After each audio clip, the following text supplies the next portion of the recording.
70 ఏళ్ళు ఉన్నాయి. మా అత్తకు 6 మంది కొడుకులు. ఇక ఈయనే పుట్టిండ్రు, ఈయనే పెరిగిండ్రు. అందరు పెళ్ళిళ్ళు ఈయన అయినాయి. అందరు పిల్లలు 6 మందికి. మా ముగ్గురికి ఇక్కడ సోమయ్య ఆయనకి ముగ్గురికి ఇక్కడ ఇచ్చిండు, ముగ్గురికి ఇక్కడ ఉన్నారు. ఆ ముగ్గురు కొంపలు వాళ్ళు గుడిసిపోయిండ్రు. ఇక వాళ్ళు కులగొడతా ఉంటే గుడ్డలు వేసుకుంటా ఉన్నారు, కులగొడతా ఉంటే గుడ్డలు వేసుకుంటున్నారు. వాళ్ళని ఏడ్పిస్తున్నారు వాళ్ళు.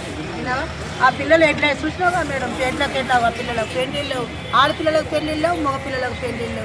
మన ఇల్లుగా ఒక రూమ్ కట్టుకుంది, పిల్ల పెళ్లి చేస్తామని వాళ్ళు 5 తులాల బంగారం, 5 లక్షల పైసలు వాళ్ళ పెడితే అన్నీ అందులోనే పోయింది. ఎవడెవడు తీసుకున్నాడో మా ఏం చేసింది తెలియదు, ఎక్కడ పోయినాయి తెలియదు. పైసలు ఎక్కడ పోయిందో, బంగారం ఎక్కడ పోయిందో ఇప్పుడు వచ్చి డెవలప్ ఏం దొరుకుతుంది. ఇక వాళ్ళ బాధలు వాళ్ళు మాట్లాడేది. నువ్వు బాధలన్నీ నువ్వు బాగా మాట్లాడినా కానీ మేము ఒక బస్సులో ఒక ఇంట్లో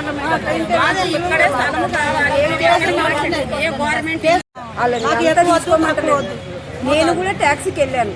అది ఆ ఇల్లుకు రిజిస్టర్ చేసినప్పుడు రిజిస్టర్ చేసుకున్నామని చెప్పింది ఆవిడ. మరి మీ ఎవరో అమ్మిన దానికి మీకు రిజిస్టర్ చేసిండ్రు, మేము ఇక్కడ ఉన్న వాళ్ళకి ఎందుకు ఇయ్యరని వెళ్ళాను రిజిస్టర్ ఆఫీస్కి. వెళ్తే వాళ్ళు ఏమన్నారంటే మీకు ఇవ్వమన్నారు. మాకెందుకు ఇయ్యరని అడిగిన. మీకు అన్నీ ఉన్నాయా అని అంటే వాళ్ళకేమిటి మీద ఇచ్చినావు, నాకు కూడా అన్నీ ఉన్నాయి ఇవ్వమని అడిగితే వాళ్ళంటే పెద్దోళ్ళు కార్పొరేటర్ వాళ్ళకి ఏదో రకంగా ఇచ్చారు. మరి నీకు ఏ రకంగా ఇవ్వాలని అడిగిన. నాకు కరెంట్ బిల్ ఉంది, నల్ల బిల్ ఉంది, ఇక్కడ ఉన్నట్టుగా అన్ని గుర్తింపులు ఉన్నాయి, మరి నాకు కూడా ఇయ్యరని అడిగిన. అయితే ఇవ్వమన్నారు. ముందు రిజిస్టర్ ఆఫీస్కి పోయి రిజిస్టర్ తీసుకురాపో ట్యాక్స్ ఇస్తామన్నారు. రిజిస్టర్ ఆఫీస్కి పోయినా నాకు రిజిస్టర్ చేయండి, నాకు ట్యాక్స్ ఇస్తారని అంటే నీకు ఎట్లా రిజిస్టర్ ఇస్తారమ్మా, నీకేం బట్టి రిజిస్టర్ ఇస్తారని. మీ ఎవరో గుర్తులలో అమ్మిన దానికి రిజిస్టర్ చేసింది. మరి నాకెందుకు చేయరు, అదే రకంగా నాకు చేయరని అడిగిన. చేయరని అడిగితే మీకు చేయమమ్మా అన్నారు. పెద్దోళ్ళ చేయింది చేయండి, పెద్దోళ్ళకి ఇస్తారు, చిన్నోళ్ళకి ఇయ్యరా అని అడిగినాను. అది ఏందమ్మా అన్ని కానులు తీసి అడుగుతున్నావు అని బెదిరించి అలగొట్టేసింది. ఇంకా నేను వెళ్ళొచ్చేసి కేసులు రిజిస్టర్ కోసము కేసు కూడా పెట్టింది మేడం. ఎట్లయితే అట్లా మరి నాకు ఎట్లయితే వస్తుందో చెప్పురని అడిగిన. కోర్టు ద్వారా తీసుకురాకపోని ఇక్కడ ఉన్నట్టుగా అప్పుడు ఇస్తామని కోర్టు కేసు వేసింది. 1,00,000 వేసి కోర్టు కేసు వేసి ఆ కోర్టు కేసు ఏది రానేలే కూడగొట్టింది. రిజిస్టర్ ఆఫీస్కి వచ్చింది ఇమ్మని. ఆ రిజిస్టర్ ఆఫీస్ ఆ పేపర్ కప్పెట్టి రిజిస్టర్ చేస్తలేదు. వాళ్ళ పేరు చెప్తే వీళ్ళు చెప్తారు, వీళ్ళ పేరు చెప్తే వాళ్ళ పేరు చెప్తారు, కానీ మాకు ఇస్తలేదు. కూలగొట్టేసి వాళ్ళని చూస్తే అంత అది వాళ్ళ ఉన్నోళ్ళు వాళ్ళ దగ్గర ఎందుకు కూలగొడుతున్నారు అంటే మీకు ఏం సాక్ష్యాలు ఉన్నాయని అడుగుతారు వాళ్ళు. సాక్ష్యాలు మాకు ఇవ్వమంటే వీళ్ళు ఇవ్వరు, పోతే ఇవ్వరు, ఏం లేవంటారు, ఇవ్వమంటే ఇవ్వరు, కూలగొడతారు. మేమేం చేసేది మేడం, ఇంకా ఇయ్యరు, మీరే కూలగొడతారు. మీరు నోటీసులు ఇవ్వలేదు, ఒక 10 రోజుల ముందు చెప్పలేదు, ఒక రోజు ఎందుకు చెప్పలేదు. సామానం అంతా గందరగోళం చేసేసారు. సామానం అంతా గందరగోళం వాళ్ళ మనుషులే పెట్టేసేసి మా సామాను మేము కూడా తీసుకోనివ్వకుండా ఎక్కడ పడితే అక్కడ పడేసేసి బ్యాంక్ బుక్కులు పడిపోయినాయి, అన్ని పడిపోయినాయి. అవన్నీ మాకు తెచ్చిస్తారా? నోటీస్ ఇవ్వకుండా ఎట్లా కూలగొడతారు? మరి రూల్స్ మాట్లాడతారు కదా, రూల్స్ ఏది అంటే పేదోళ్ళు అంటే న్యాయం లేదా? ఇదేనా రాజకీయం? పేదోళ్ళు మాట్లాడితే వాళ్ళు మాట్లాడితే ఇదేనా రాజకీయం? ఎంత కుట్ర పందిరంటే మా మీద అంతకంటే నాశనం అయిపోతారు.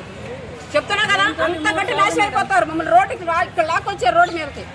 పిల్ల జలతో ఎలా ఉంటాం మేము? ఒక బాత్రూమ్ లేదు, మేము కమిటీ ఎలా ఉంటామా? మేత బుచ్చివాళ్ళకి కనపడతానమ్మా? మా భూమి మాకు తీసుకుని మమ్మల్ని రోడ్డు మీద పడేస్తారా? మరి చూపించాలి, ఎక్కడన్నా చూపించాలి కదా. మాకు ఇల్లు చూపిస్తారు, మాకు ఇల్లు అవసరం లేదు, ఏమవసరం. గవర్నమెంట్ నుంచి మాకు ఇల్లు అవసరం లేదు, మా జాగ మాకు పక్కకి ఇవ్వాలంతే. మాకు ఇవ్వాలి, పక్కకి అందరికి ఇవ్వాలి. మా జాగ తీసుకొని మా దగ్గర ఎట్లంటారు?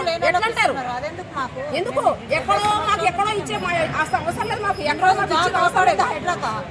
ఇదంతా కాపాడి మేము ఎండకెండి చలికి వణుక్కుంటా ఇన్ని సంవత్సరాలు కాపాడి మేము మా జాగా మీరు తీసేసుకుని మాది అంటే ఎట్లా? ఏమున్నందుకే కదా ల్యాండ్ ఆగింది. ఎంతో మంది ఎలగొట్టేసినాం మేము, ఎంతో మందిని ఆడవాళ్ళని కూడా చూడకుండా ఇళ్ల మీదకి వస్తుండే బిల్డర్లు వచ్చేవాళ్ళు, రాజకీయ నాయకులు వచ్చేవాళ్ళు. ఎంతో మంది వచ్చినప్పుడు కూడా మేము ఎంతో కాపుదాలు కట్టుకుని ఎలగొట్టుకుంటా మా జాగా నవాబు ఇచ్చిండు మాకు. మా అత్త మామ సంసారం మేమే కదా అడిగాల్సింది. మేమున్నాం కాబట్టి మేమే అడుగుతాం. మళ్ళీ 70 సంవత్సరాలు 70 సంవత్సరాలు ఉన్నాం కదా, మొత్తం అయిపోయింది. మూడో తరం వచ్చింది మొత్తం మేము మా పిల్లలు. మరి మేమే అడగాలి కదా, మరి మాకు కాపాడింది హైడ్రాక్. ఇప్పటి వరకు మాకు ఎంత ఖర్చు అయింది, గుడిసెలు వేసుకుంటున్నాం, కూల్ చేస్తున్నారు. 2008లోనేమో ఇండ్లు కూల్ చేసారు. మళ్ళీ అప్పుడు ఎంత ఖర్చు చేసారు? 30 లక్షలు ఖర్చు అయినాయి అందరికి ఇండ్లు కట్టుకున్నప్పుడు. మళ్ళీ అవి కూడా అయినాయి. మొత్తం గవర్నమెంట్ ఏం చేశారు మాకు? పేదలకు ఏం న్యాయం చేస్తారు సార్? మళ్ళీ ఏం చేస్తున్నారు? పేదవాళ్ళకి ఏం చేస్తున్నారు? అడగటం లేకనే అసెంబ్లీకి రమ్మనండి వాళ్ళని. మేము మాట్లాడతాం, వాళ్ళు మాట్లాడతారు. ఎవరు కరెక్ట్ తెలిసిపోతుంది అందరి ముందు, రాజకీయాల ముందు.